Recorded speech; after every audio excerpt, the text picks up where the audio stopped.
Que tempo nós estamos vivendo, né? A humanidade. Quem sabe a última hora. Pois Mateus 25:6 diz que na hora da meia-noite ouvisse-á um grito, um despertar para as 10 virgens, 5 prudentes se despertando, 5 nécias também, né? Elas voltaram a dormir, as nécias, né? E o pior de tudo é que não há óleo, azeite na reserva das virgens nécias. O azeite é Roa HaKodesh, o Espírito Santo, o Espírito de Deus, que no livro de Atos dos Apóstolos, capítulo 5, versículo 32, o apóstolo Kefas, o mundo chama de Pedro, disse que Deus só dá Roa HaKodesh, o Espírito Santo, para aqueles que lhe obedecem. Aqueles que obedecem o Criador. Há somente um Criador. Mesmo o Mashiach, o Filho do Criador, e Yehoshua disse em Matitial 19, respondendo uma das questões mais difíceis, mas ele respondeu, simplificou, deu a resposta, né? Para casamento e divórcio. Não há mais divórcio. No princípio, não foi assim que o Criador fez, né? O divórcio foi dado por causa da dureza dos vossos corações. O profeta Moisés, na Torá, nas suas mitzvot, os mandamentos, permitiu. Porém, a partir de agora, o divórcio acabou. Pois Marcos 10, versículo 11 e 12, o Mashiach disse, e Yehoshua Mashiach disse, que se um homem repudiar, abandonar a sua esposa, casando com outra, ele comete adultério contra a primeira. Esse é o versículo 11. No 12, o Mashiach, Yehoshua disse que se a mulher abandonar, repudiar seu marido, casando com outro homem, comete adultério contra o seu marido. Pronto. Acabou o divórcio. Acabou o divórcio. E como que as igrejas católicas, o cristianismo, protestantes, luteranas, batistas, metodistas, os anabatistas, anglicanos, puritanos, congregacionais, presbiterianos, como que as igrejas protestantes vão voltar à palavra original se a formação delas é essa mesmo? Pau que nasce torto, morre torto. Já nasceram tortas. Tem nome de que vive na era de Sardes, mas estás morto. Esse é o resultado dos filhos do catolicismo, do cristianismo. Mas graças ao Criador, Yehová, Yod-He, Vav-He, que a salvação vem dos Ihudim, dos judeus, não vem de Roma. Não vem do cristianismo, não vem da igreja católica. Vocês viram que o Bergoglio, o Papa Francisco, disse que pode fazer piada com Deus, pode rir de Deus, pode ter humor, rir, piada. Só pode vir do Bergoglio, né? O Papa sul-americano da Argentina. E no G7, as 7 nações mais ricas do mundo, a última reunião do G7, pela primeira vez, o Papa de Roma foi convidado. E o presidente americano John Biden, que é católico, ficou tão entusiasmado que ele encostou a testa dele na testa do Francisco, do Bergoglio, né? Testa com testa, cabeça com cabeça. As duas bestas encostando a testa uma na outra, a besta do mar, Roma, a cidade das 7 colinas, né? O Vaticano, e a besta que parecia um cordeirinho e falou como um dragão, fazendo fogo cair do céu. E muita gente diz assim, quando o falso profeta vier, no caso eles estão dizendo que é o anticristo, mas na verdade quem vem é o antimachia, né? Para os judeus, quando o antimachia vier, ele vai fazer fogo cair do céu, negativo. Quem faz fogo cair do céu é a segunda besta. Já fez. Em 1945, no final da Segunda Guerra Mundial, nas cidades de Hiroshima e Nagasaki, Japão, quando o Império dos Estados Unidos da América do Norte nasceu.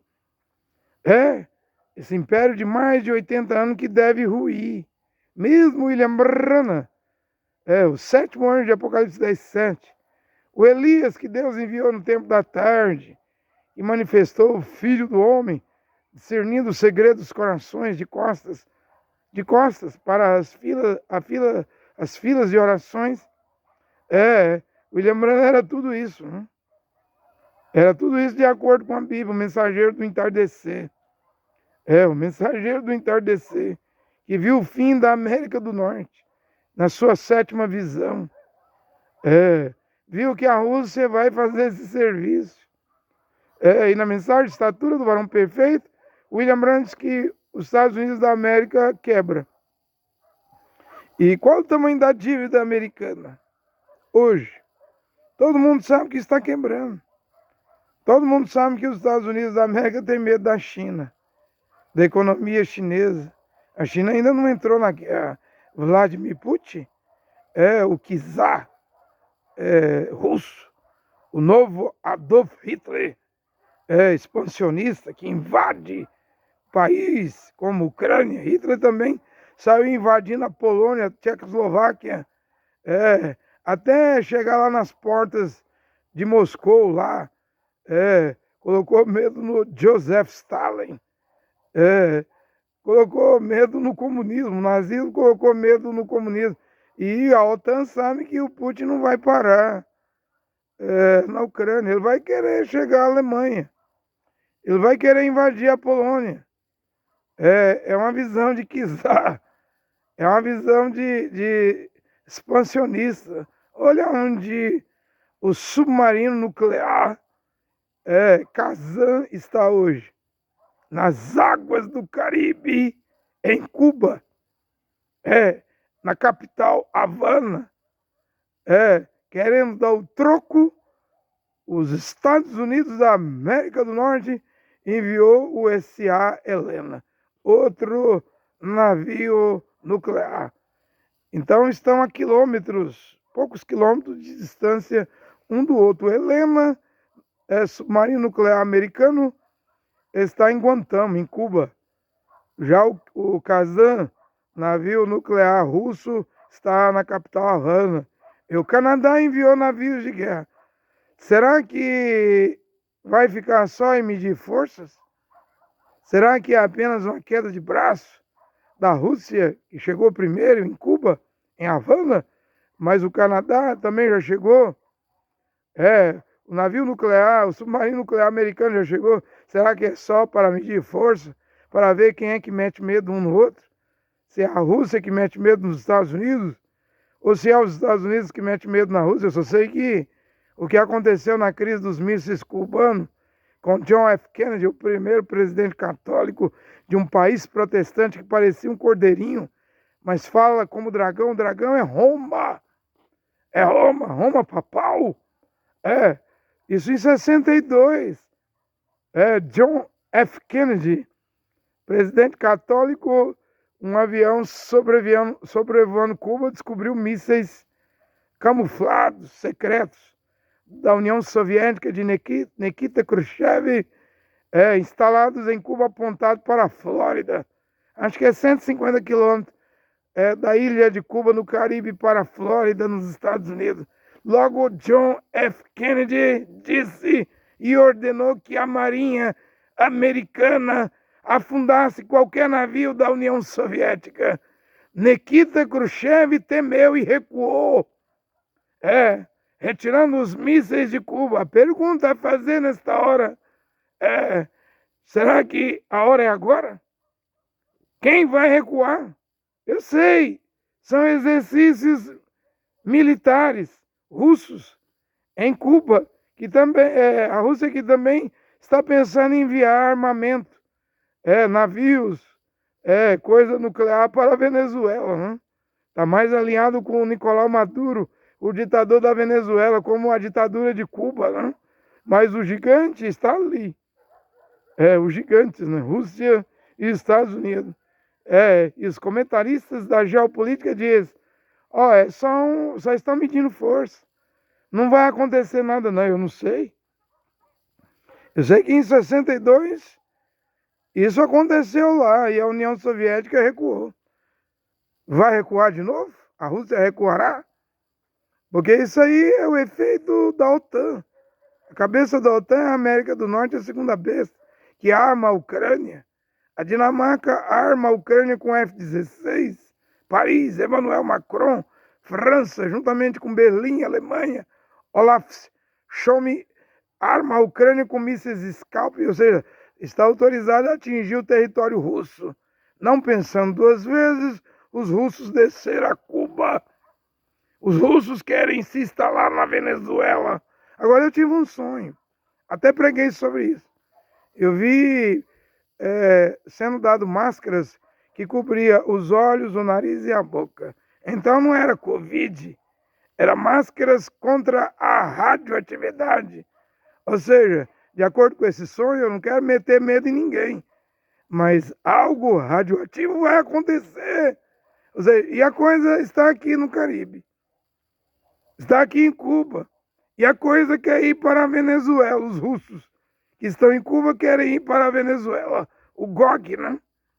O GOG que ainda não foi para o Armagedon, o Vale de Jezreel, do Megido, ao norte de Israel, em Nazaré, porque Ezequiel 38, 39, é dito lá que Jeová, o Criador, vai pegar o queixo do Gog, a Rússia, o rei do norte, Daniel 11, do versículo 40 a 45, e vai meter anzol e diz: eu vou te arrastar, eu vou te puxar, o Gog, para as montanhas de Israel. Você não vai só, você vai com Togarma, Gomer, você vai com Fute, você vai com Cush é Etiópia, você vai com a Pérsia é o Irã. Ou seja, isso vai acontecer, é uma profecia para mais adiante. O Gog e o Magog e o Armagedon, ou seja, vai ser uma guerra tão terrível que Ezequiel diz que os irudinhos judeus, os israelitas vão gastar 7 meses enterrando cadáver. Não será no Brasil, não será em Cuba, não será na Venezuela, será no Vale de Jezreel, a guerra do Armagedon, que os 3 espíritos de sapo do Apocalipse 16, um que sai da boca do dragão, judaísmo, outro que sai da boca da besta, cristianismo, porque ali tem dragão, besta e falso profeta. Falso profeta, judaísmo, besta, cristianismo, ou dragão, Roma. Eu sei que ali temos judaísmo, os 3 espíritos de sapo, temos o catolicismo e o protestantismo. Esses são os 3 espíritos de sapo que fazem milagres, sinais, prodígios, claro, de mentira, e leva todos os moradores da terra a um lugar chamado Armagedon. Agora isso é no norte de Israel, em Nazaré, lá no Vale do Megido. Existe o Vale do Armagedon, ele está vazio, mas é para ali que vai a Rússia. Mas antes da Rússia ir para Jezreel, o Vale do Armagedon, o que a Rússia faz em Cuba? O que ela quer fazer na Venezuela? O que ela quer fazer de frente à Flórida, nos Estados Unidos, a 150 quilômetros? Seria para cumprir a profecia de William Marion Branham, a 7ª profecia, onde ele viu crateras, fumaça, explosões em toda a terra da América do Norte, dos Estados Unidos, e quem vai fazer isso é Moscou. É essa hora. Eu sei, William Branham, quando se aproximou para revelar os 7 selos, ele pregou a pregação senhores, é esse o tempo. Logo veio a revelação, 7 anjos, a nuvem, né? Em Tucson, Arizona, e ele revelou os 7 selos. Mas nesta hora em que nós estamos vivendo, que hora é essa? Eu não tenho dúvida que nós não estamos no tempo do entardecer, da tarde, porque William Branham morreu em 65. A era de Éfeso tem 117 anos. Laodiceia igualou com a era de Éfeso. Laodiceia faz 118 anos, né? Ou seja, está a caminho para superar. Mas na referência 271 da mensagem, senhores, é esse o tempo, o profeta William Branham diz, o mensageiro vem no final da era. E o irmão Branham morreu na metade da era, né? Já que ele morreu em 65. Vai fazer 58 mais 58, dá quanto? 8 e 8, 16, né? 50, 100, 116 anos. Laodiceia indo para 118 anos, significa que William Branham morreu na metade da era. Deve acontecer alguma coisa aqui. Indo para 60 anos da morte do profeta William Branham, deve haver uma outra fase, um outro estágio, uma outra etapa. Deve estar aqui agora. Para mim, o que restava para acontecer era voltar o evangelho de Shaul de Paulo. A mulher lavar os pés na hospedagem, a volta da túnica, né? A volta do véu em público, no centro da cidade, supermercado, praça, ônibus. As mulheres usando o véu. A mulher não deve mostrar no seu cabelo a homem nenhum, a não ser seu marido. É sinal dos anjos. 1 Coríntios 11, 10.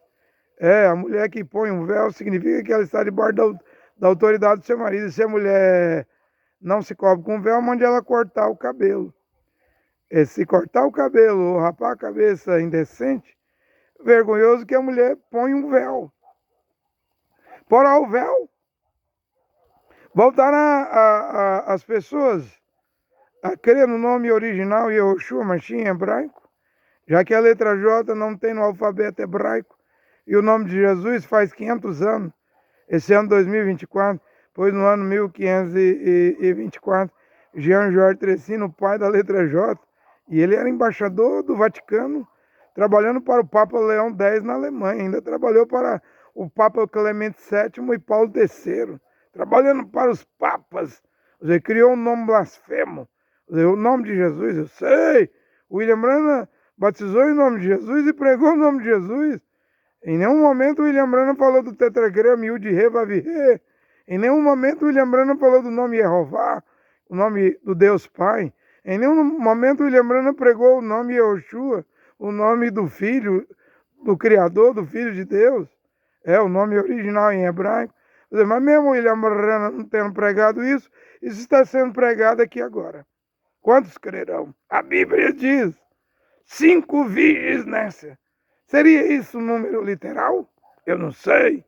Eu sei que todas as escrituras falam que a porta é estreita, que o rebanho é pequenino. Ou seja, que a salvação não é para todos, nem para muitos, é para poucos. Né? Sim, quando houver a primeira ressurreição, o número ali será como a areia da praia. Mas quantos vivos?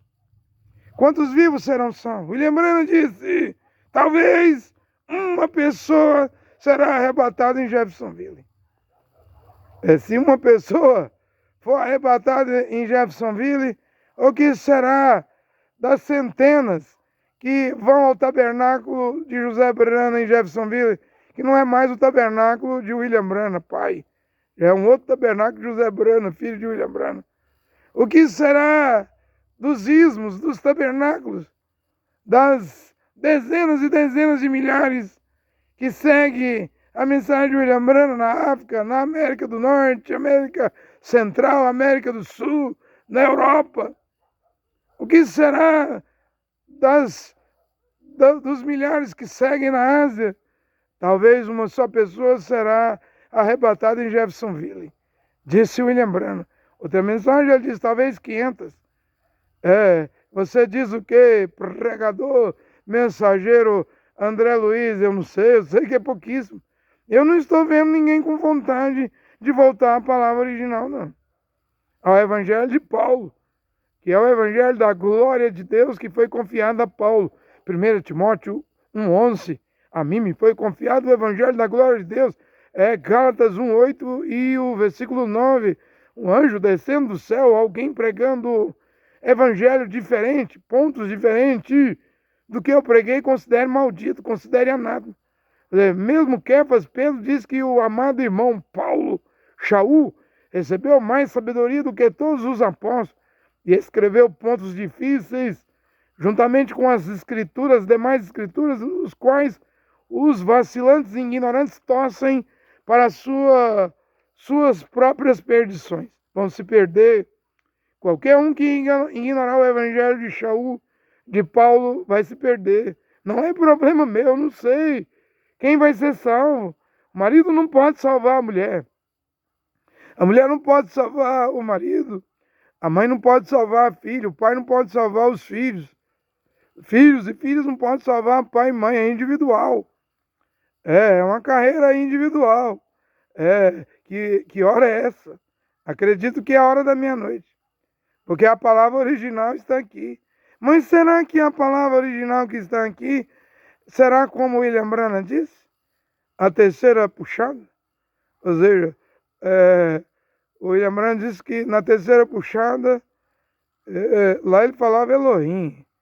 Na minha Bíblia não tem Elohim, tem Yehová, o Criador. Né? William Branham dizia, Miguel e Gabriel desceu a Sodoma. Depois, o terceiro mensageiro foi lá a Sodoma, depois da investigação de Miguel e Gabriel. Ele foi lá conferir para ver se tinha realmente aquele número de salvos. Se achava 10 salvos lá. E não tinha esse número de salvos. Quantos salvos há na Terra hoje? Religião tem demais. São bilhões que seguem o Islã. 2 bilhões. São bilhões que seguem o catolicismo. 2 bilhões. São milhões que seguem o protestantismo. São milhões e milhões que seguem o pentecostalismo. São milhões e milhões que seguem o deuteropentecostalismo, o neopentecostalismo. Mas a pergunta é, quantos serão salvos? Veja Israel, quase 10 milhões de habitantes, mas Shaul Paulo escreveu Romanos 9, o passado Israel, Romanos 10, Israel no presente, Romanos 11, Israel no futuro, e ainda que Israel seja como a areia da praia, só o remanescente será salvo. 12 mil de cada tribo. Apocalipse capítulo 7. 12 mil de cada tribo, só dá 144 mil. Ainda que todo Israel seja como a areia da praia, só os 144 mil vai ser salvo. Mas quando olhamos para isso, também olhamos para os gentios. Porque o tempo das nações não terminou. Deve terminar na meia-noite. De Mateus 25, 6, no grito da meia-noite. A porta se fecha à meia-noite. Para entrar 5 virgens prudentes. Seria isso um número literal? Eu não sei. Eu sei que Deus arrebatou um homem só, Enoque. Um homem só, Elias. Eu sei que Deus colocou 8 pessoas dentro da arca de Noé. Já não é hora de pensar em multidão. Em milhares de salvos. Mesmo William Branham no hotel, depois de cortar 112 referências do sétimo selo, acho que dos 261 até o 373, ele mandou retirar da fita e ele pregou lá 15 minutos no hotel e mandou adicionar. Nesses 15 minutos que ele pregou, ele diz assim, milhões que se acham salvos aí nas igrejas vão virar poeira cósmica, poeira, forragem atômica, para as bombas atômicas. Deus não tem compromisso de salvar quem está preso em uma denominação, em uma organização religiosa, seja católico, protestante, pentecostal, neopentecostal, deuteropentecostal, ou judaísmo. Não, se você quer ser salvo, Apocalipse 18:4 diz, sai dela, povo meu. Desperta tu que dorme entre os mortos, o Mashiach. Sua Bíblia diz Cristo. Mas Cristo é grego, Jesus é latim, é romano. Mas Yehoshua é hebraico. O Mashiach é hebraico. Atos dos Apóstolos 26:14 Saulo de Tarso disse ao rei Agripa, ao meio-dia, ó rei Agripa, eu ouvi uma voz falando comigo em língua hebraica. Então eu devo pregar o Machia. Eu não devo pregar Cristo grego. Eu não devo pregar Jesus latim. Eu devo pregar Yehoshua, que és tu, Senhor. Saulo perguntou. Ele respondeu, eu sou Yehoshua, a quem tu persegue. Eu devo pregar Yehoshua em hebraico. Você goste ou você não goste, é a pregação da hora. Então, o terceiro mensageiro, o próprio Yehová, me lembrando, eu falava Elohim. Eu falo Yehová. Yehová desceu lá em Sodoma. E não achou 10 pessoas salvas. Como ele não encontrou, queimou Sodoma e Gomorra com fogo e enxofre. Achará ele quantas pessoas salvas hoje? Qual é o número dos salvos hoje?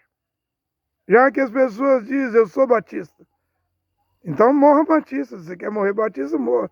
Eu sou assembleano, eu sou luterano, eu sou católico. Quer morrer? Nessas igrejas, morra. Eu quero crer no Machia. Eu quero seguir o evangelho do Machia dado a Paulo. Eu quero pregar o Machia. Eu não quero colaborar, corroborar, trabalhar para o catolicismo.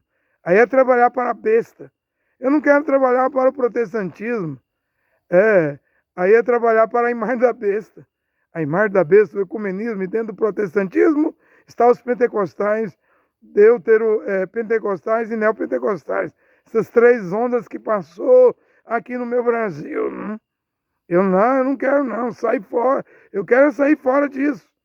Eu não quero ter compromisso com isso. Com religião, com organização, eu devo arriscar. Para ser salvo, você tem que arriscar. Não é questão de sorte. Tem gente que arrisca na sorte. Eu colocarei minha energia, o meu entendimento, minha força, a minha fé, eu colocarei na Bíblia. Na palavra de Deus. Eu sei, há algumas coisinhas que os tradutores manipularam, mas eu não vejo erro nas doutrinas da Bíblia.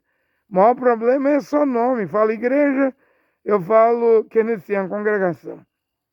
Você chama evangélico, eu chamo Keilah, comunidade. Você fala Jesus, eu falo Yehoshua. Você fala Cristo, eu falo Machia. E é assim, é só questão de nomes. Restante, toda a Bíblia está correta. É um milagre do Criador. É um milagre do Deus Criador preservar as Escrituras. Né? As Escrituras é o poder de Deus. Paulo diz, eu não me envergonho do Evangelho do Machia. É a força de Deus. O Machia falou para os judaizantes, judaísmo, fariseus, saduceus, vocês erram, porque não conhecem as Escrituras. Mas Paulo disse que o Evangelho que ele pregava era a força, era o poder do Criador. Então, se apegue com o Evangelho. Se a gente tem que crer em alguma coisa, ancorar em alguma coisa, para arriscarmos, eu quero arriscar então tudo na Bíblia. Eu vou ficar com a Bíblia. Eu não vou crer em opinião de A, B, C. Às vezes a gente senta para conversar com 4, 5 pessoas, cada um tem uma opinião. Na mesma escritura, um vê de um jeito, outro vê de outro jeito. Ainda bem que o William Marion Branham diz que um profeta, ele é um intérprete da palavra escrita. Né? André Luiz, você é profeta? Eu não sou profeta. Eu sou um pregador, eu aguardo um profeta. Enquanto ele não vem, eu vou pregando. Enquanto ele não vem, eu vou me esforçando. Está tudo nas mãos do Criador Yehová e do seu filho Yehoshua, que é o único mediador entre Deus e os homens. Então que fique essa palavra aqui nesta hora. Né? Que hora é essa? Né? Eu acredito que é a última hora. Olha que o Criador, Deus e Pai Yehová, o único Deus e Pai Yehová, e seu Filho, Yehoshua Mashiach, que é o único mediador e salvador entre Deus e os homens, abençoe esta palavra nesta hora. Amém.